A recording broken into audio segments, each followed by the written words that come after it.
আরে এই পাঁঠা, এক পয়সা রোজগার করার মনে নেই, খালি বাপের জেরে খাচ্ছিস। আমার কথাটা একটুও মনে করলি নি, একাই নিজে বেড়ে খেয়ে নিচ্ছিস, শুধু খাই খাই। যা ঘর থেকে বিদায় হো।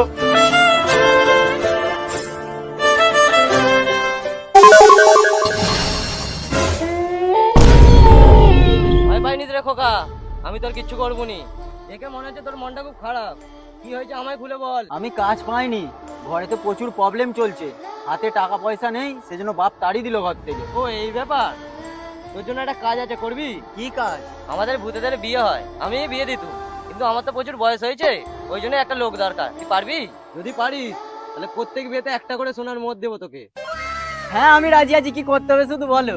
বেশি কিছু নয়, তোকে মোড়ে ভূত হতে হবে। ঠিক আছে আমি আসছি।